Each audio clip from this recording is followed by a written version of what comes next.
Sinong mag-aakala na ang dating hayahay na century tuna, ngayon tulingan na. Ganyan talaga ang resulta kapag minahal mo ang iyong sarili, nagiging tao ka ulit. Dahil kapag nagmahal ka ng ibang tao tapos hindi ka pinahalagahan, iyan, nagiging tae ka na naman. Sorry for the word, pasintabi sa mga kumakain habang nanonood ng video na to. Ganon talaga, masakit ang katotohanan na kapag nagmahal tayo ng maling tao, nagiging tae din tayo. Yan na yung bagong ako. From 65.5 kilos, sa loob lang ng isang buwan, ako ay 58 kilos na sa panahon na yan. As a low carber o bagong Miss Hayahay, this is my first meal for today's video. So alas 10, mga 9:30 to 10, yan ang aking first meal sa umaga. And then mamaya, ang last meal ko naman ay 5 p.m. na. So, ito ang aking pagkain sa ngayon. Mayroon akong 4 na eggs, sinabawang tuna na may talbos ng kamote, kalamansi, and of course, may sili, pampaanghang. Mahilig ako sa maanghang, mga kahiyahay. I love spicy food. Ito na yung aking lifestyle sa loob ng isang buwan. And then, meron akong panulak. This is cold coffee na may chia seeds. Let's eat.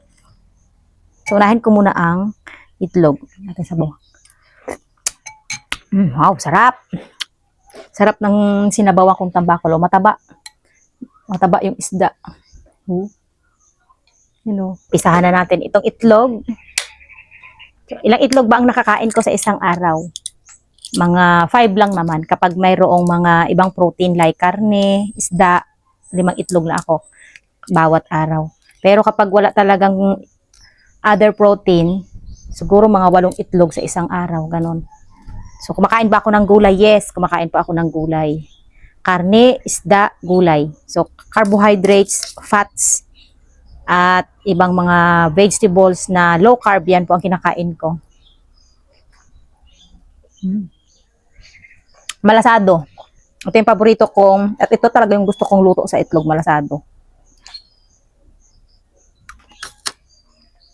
Malasado na may asin.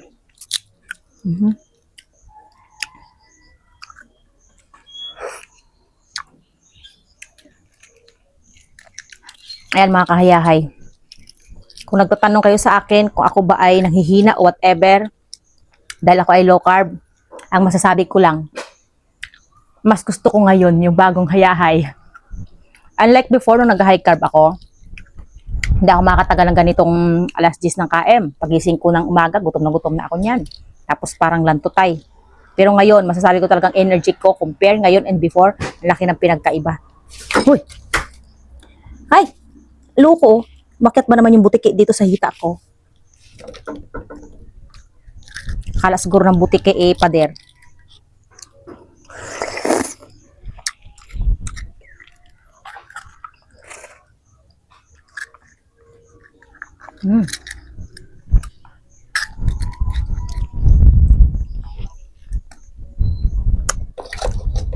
Ano ba yung primary purpose ko kung bakit ako nag-low carb?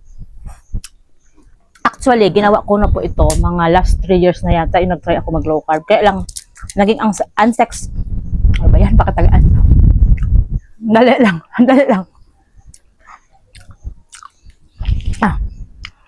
Last 3 years, gumawa ako nag-DIY ako, DIY low carb. Naging unsuccessful siya kasi ang daming bawal na ginawa ko. Ngayon, meron kasing guided ng doktor talaga, low carber na doktor. Kaya, hanggang ngayon, umabot ako ng 1 month na hindi man lang ako nahimatay at na ospital. Ang sarap sa pakiramdam. Masasabi ko talaga na ang pagkain ang number 1 palang dahilan kung ano tayo ngayon. Masarap sana tong itlog, yung organic na egg yung gusto ko. Yung kulay dilaw baga. Mas masustansya kasi yon compare dito sa white. Ang tanong naman, magastos. Sa tingin ng iba, magastos daw ang low carb, pero para sa akin hindi. Kasi, biro mo ha, hindi na ako nagme-merienda, hindi na ako bumibili ng tinapay, mga soft drinks, mga ibang mga sweets, ay kahilig-hilig ko niyan dati. Tapos, siyempre wala na ring rice. Nag-rice na lang talaga yung anak ko sa tuto. Ako wala na talaga. Para sa akin, hindi siya magastos, tipid. Kasi mura lang naman ang isda.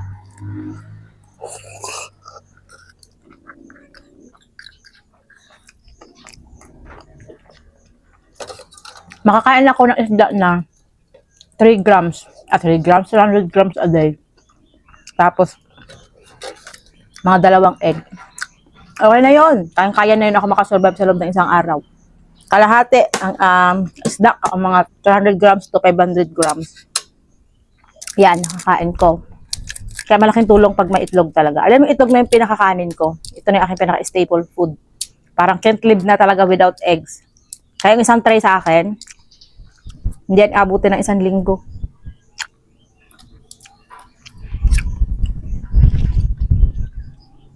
Actually, yung purpose ko kung ba't ako nag-low carb.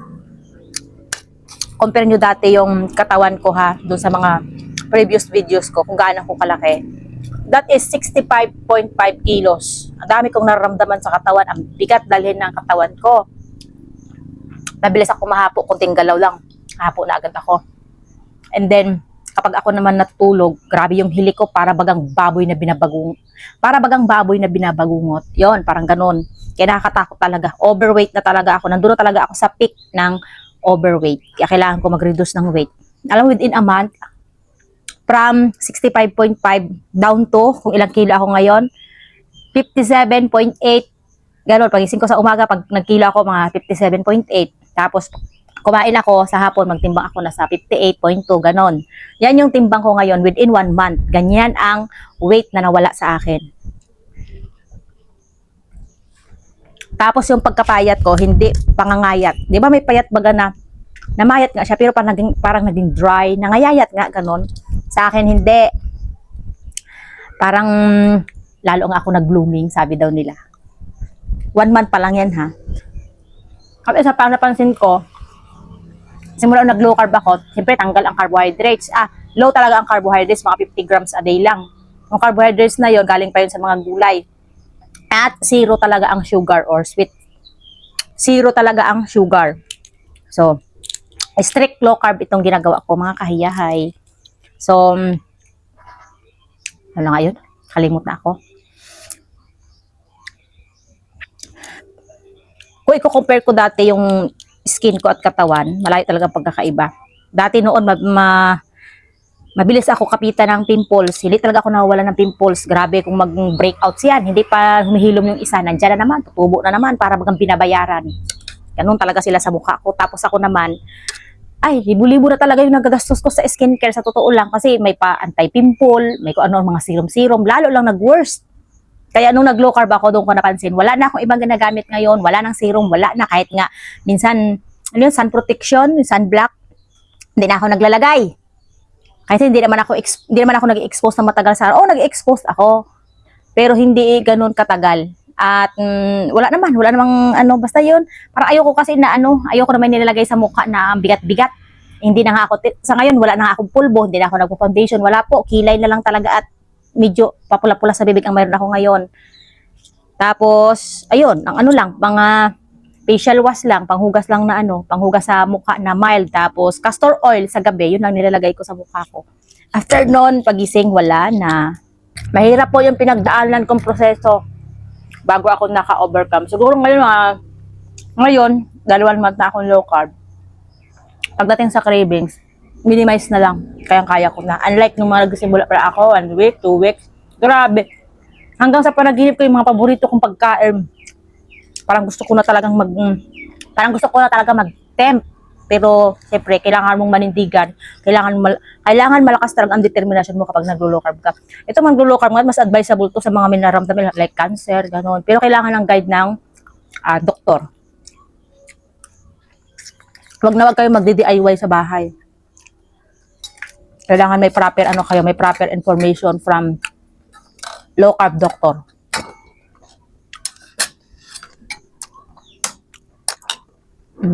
Itong sabaw, tanggal umay ito. Maumay kasi yung itlog. Kaya ito yung pampatanggal ko ng umay. Lagi sinabawan na isda. Ang ganda. Ang ganda talaga ng feeling kapag ikaw ay low carb. Yung energy mo ba, parang mapifeel mo talaga na energetic ka, ganun. Unlike dati nung high carb ako, pagtapos ko kumain, antok ako. Ngayon, na low carber ako. Naku po, kaya ko nang makipagsabayan ng marathon. 1 month pa lang yan ha. Pero ayoko mo nang ubusuhin yung katawan ko, lalong-lalo na bago pa lang ako, beginner pa lang talaga ako pagdating sa low carb kasi ako ay 1 month pa lang. Kaya kailangan ko pa rin mag-careful sa aking body. Baka ako ay biglang bumulusok yung aking electrolytes, lalong-lalo na yung magnesium. Masarap ang tulog ko sa gabi. Tapos pagising ko, masarap ang gising ko, parang wow, panibagong, ano talaga, as in, parang panibagong energy na mayroon ka. Masarap. Maasim na maanghang-anghang. Sarap ng isda, matamba. Nagmamantika yung sabaw.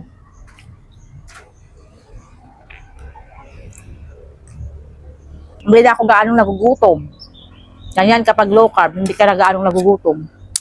Pero yung energy mo, walang pinagbago. Mas energetic ka compare before.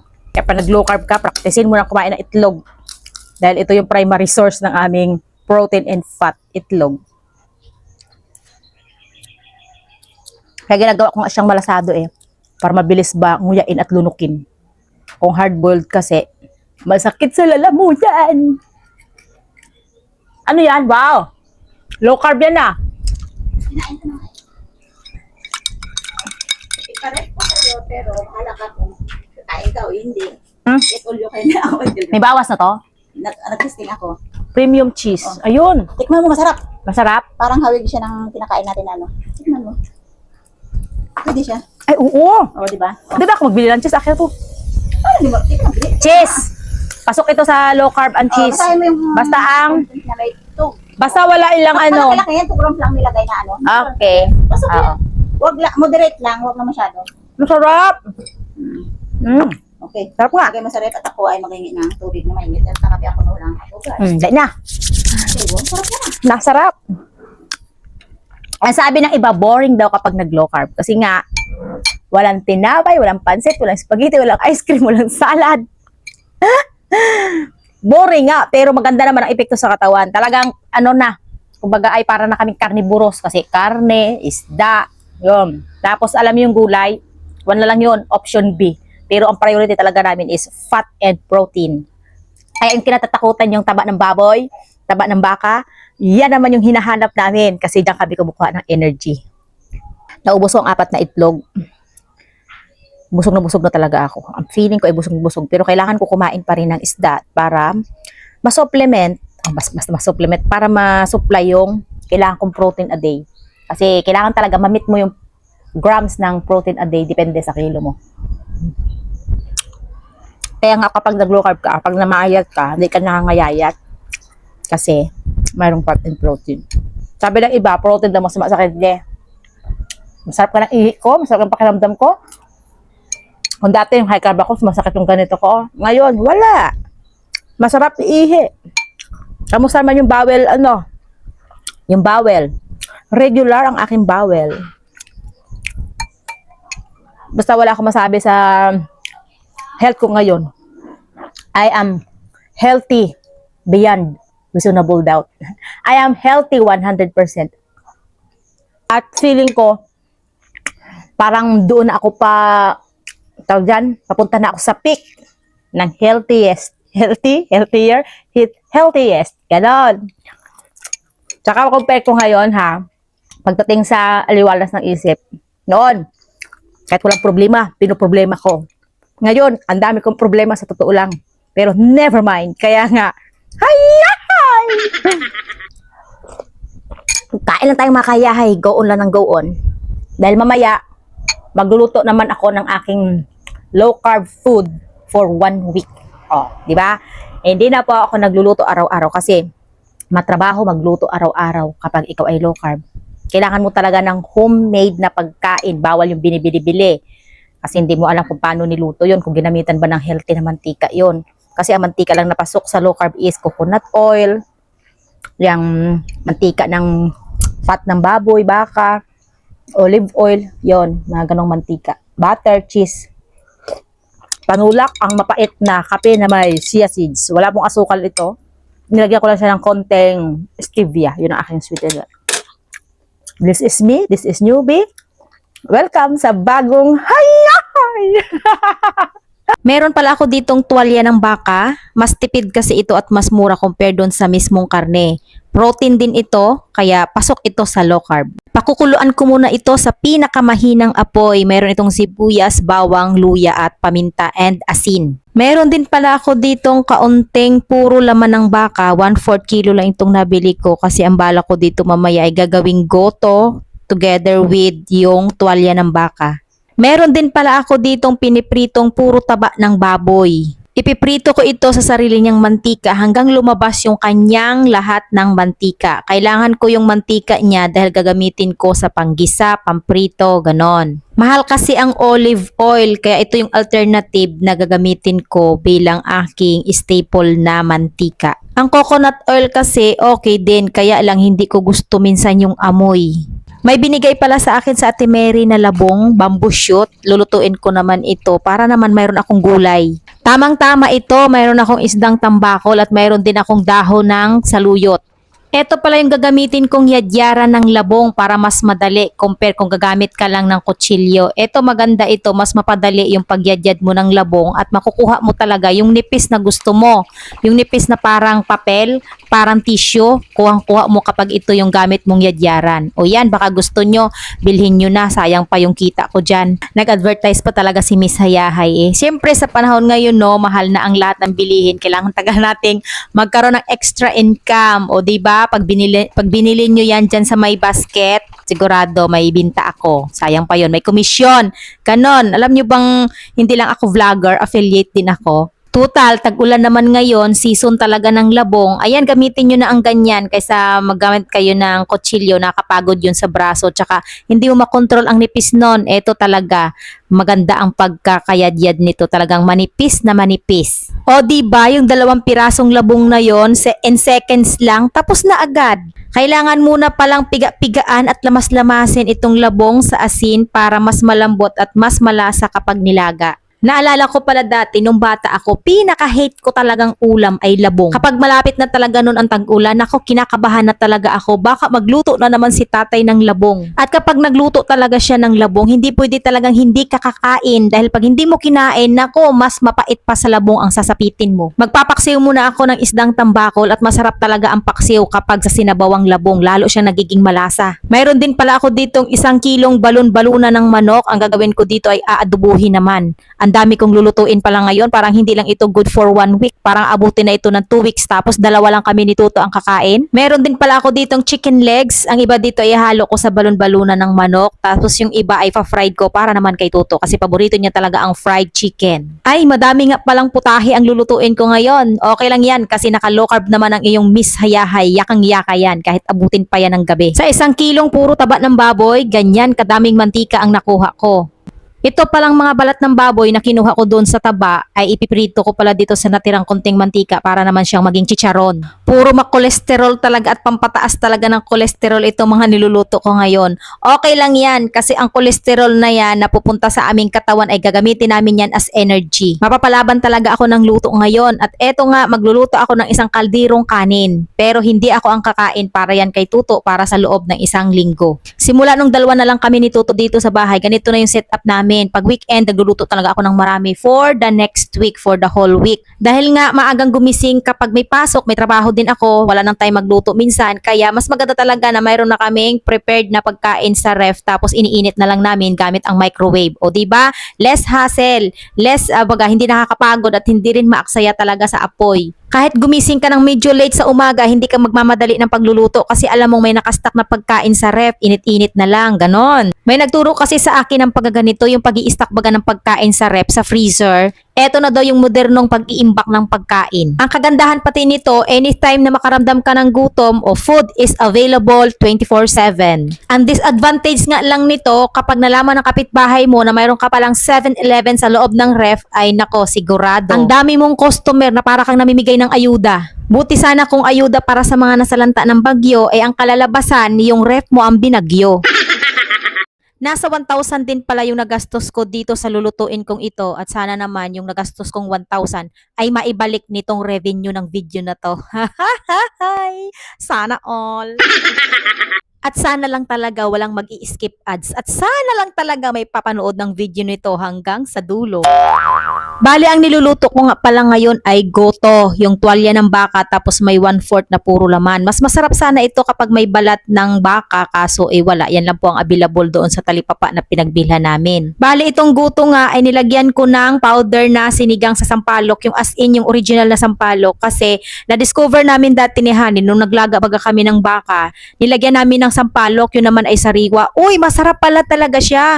Yung karaniwan na alam na lang natin na yung nilagang bakal, mga buto-buto, nilagyan ng pichay, patatas, ganon. Pero yung nag-experiment kami na nilagyan namin ng sampalok ay mas sumarap pala. Mas nag-level up pala yung lasa ng baka. Kaya ayan, sa goto na yan, nilagyan ko siya ng tamarind powder at masarap talaga siya. Maasim-asim, ganon, malasa, masarap talaga siya. At yan, sinasabi ko na nga ba na yung niluluto ko nga pala ay umabot na sa kapitbahay. Mantalang sinarado ko na lahat ng bintana, sinarado ko na lahat ng pinto ay aba, itong talagang usok at amoy ng niluluto ko ay lumabas talaga pala ng bahay. Kaya ayun, nandyan ang aking kapitbahay. At yung nabusog si kapitbahay, ang sabi niya sa akin, salamat, ang sarap ng luto mo, goodbye. Tapos may pahabol pa siyang sa uulitin ulit. Kaya sa susunod, kapag magluluto ako ulit, gagawin ko na siyang 12:00 ng gabi. Mas masarap talaga ang labong kapag maraming saluyo, tapos may sabaw ng paksiw at para mas malasa, may bagoong. At ang pinaka-exciting sa lahat, matapos mong magluto, tambak ng hugasin, wala ka namang ibang aasahan, ikaw pa rin. Sa halagang 1,000 pesos, ayan yung mga niluto ko, guto, labong, fried chicken, fried fish, tsaka adobong manok, and balon-balunan, mayroon ding paksiw. Ang tanong, sulit kaya yung aking 1,000 pesos for 2 weeks? Nagsimula ako magluto 12:00 ng tanghali, ayan, natapos ako 7:55, mag-8 na pala. Tapos ngayon, dahil malamig na yung mga niluto namin, magbabalot na kami, lalagay na namin dito sa disposable cup. Tapos ilalagay namin siya sa freezer, hindi po sa chiller, kundi freezer talaga, kailangan yung nagyayelo para hindi siya mabulok. At napansin ko talaga ha, kapag nasa freezer talaga yung mga pagkain, hindi talaga siya nabubulok. Kaya niyang umabot kahit 1 buwan pa. Kaya hindi nakapagtataka no, for example sa 7-Eleven, kung mag-order ka ng pagkain, kanin, ulam, maya-maya nandiyan na anytime mayroon sila, yun pala ay naka-freezer and then mina-microwave lang. Pagdating naman sa lasa, kung may pagbabago ba, wala po. Alam nyo, kahit yung labong na yan, ilalagay ko yan sa freezer, tapos kapag ima-microwave siya, iinitin, ganun pa rin talaga yung lasa. Yung green ng saluyot, yung texture ng labong, the same talaga as in bagong luto. Ang kalaban ko lang talaga dito kapag nag-brown out. Kapag nag-brown out talaga ng matagal, for example, mga 24 hours at wala akong backup na yelo, na ako goodbye. Sa dami ng niluto ko na yan, ako kailangan mo talaga yung lutuin na lahat at kainin lahat kasi mabubulok talaga siya kapag wala sa freezer. Bali, inuna ko nga pala ng pagbabalot yung pagkain ni Tuto. Bali, may ulam sa ilalim tapos may kanin sa ibabaw. So, kapag kukuha siya, so initin niya na lang yon, package na yon, may kanin at may ulam. Ginawa ko rin pala siyang variation. Bali, may gulay, may isda, may karne, ganon. Para kapag hindi lang puro lahat karne, hindi lang puro lahat gulay, hindi lang puro lahat isda. So, mayroon siyang pagpipilian. Hindi nakakasawa. Good for 2 weeks. Tapos yung mga natira, ayan, yan na yung sa akin. Walang kanin, puro ulam. Kaya bumili ako ng maraming disposable cups na ito. Itong disposable cups na ito ay microwavable din. Kaya lang hindi namin ito sinasalang sa microwave. Mayroon talaga kaming ginagamit glass tsaka ceramic. Yun yung ginagamit namin kasi mahirap na yung plastic. Pati itong mga piniritong isda tsaka fried chicken ay lahat yan ilalagay sa plastic. Ang plastic naman na gamit ko dito ay yung sealable. Mahirap kasi ilagay ito sa disposable container kasi mahaba yung fried chicken tsaka yung isda. Kaya dito na lang siya sa sealable plastic. And isa pa, mas maganda na rin yung nandito para tipid rin sa space sa freezer. Baka hindi na kasi magkasya. Ang dami ko nang inimpake kaninang mga pagkain na nasa microwavable container. Matapos ko siyang pakainin at konsensyahin, ayan si Tuto, siya na daw ang maghuhugas ng mga kaldero at kasirola na ginamit kanina sa pagluluto. Kasi nga, ako na yung nag-imis at naghugas kanina, natambakan talaga kanina pagkatapos magluto. Solong-solo niya ngayon ang paghuhugas ng kaldero at mga pinggan kasi nga wala na si Kambal. Dati kasi si Kambal ang naghuhugas ng pinggan. Ngayon, siya na lang isa dito sa bahay. No choice siya. Kaya siya lagi ang naka-assign ngayon dyan sa kusina, tagahugas ng pinggan ng kaldero. Eto na yung mga binalot kong pagkain. Ang dami namin pagkain ni Toto. Ready na kami sa mahabang tagutom. O diba, sulit yung 1,000 pesos. Tapos bukas, Lunes, gigising ako. Hindi na ako magra-rush sa pagluluto. Kahit medyo late na ako gumising. Kasi nga, food is available. Wag lang talagang mag-brown out ngayong gabi. Sana hindi magka-amnesia itong si Ormeco dahil pag nagkataon, nako, gigising yung kapitbahay ko na may maagang paayudang pagkain. Madalas pa naman mag-brown out dito sa Mindoro. Kanina nga yung nagluluto ako kung ilang beses nag-brown out kaya kinakabahan talaga ako ngayon kasi wala akong backup na yelo. Dahil sa grabe nga mag-brown out itong Mindoro na ito, tinagurian na talaga itong brown out capital of the Philippines. Kawawa nga yung mga talipapa na binilhan ko ng karne kasi nga panay brown out nga itong Ormeco na ito. Ayun, minsan yung mga nire-ref nila, yung mga pinifreezer nila ay nabubulok talaga. Eh ano naman ang paki ng Ormeco kung ikaw ay malugi sa negosyo, di ba wala? Kaya shout out talaga sa iyo Ormeco. Ito lang masasabi ko, ang kapal ng mukha mo. Ang laki-laki kasi yung bill na binabayaran namin tapos panay brown out naman. Sino naman ang matutuwa kapag ganyan? Hanggang dito muna mga kahayahay. Salamat sa panonood ng aking video. Salamat sa patuloy na pagsubaybay at pagsuporta nyo sa akin. Mabuhay kayong lahat and God bless you all.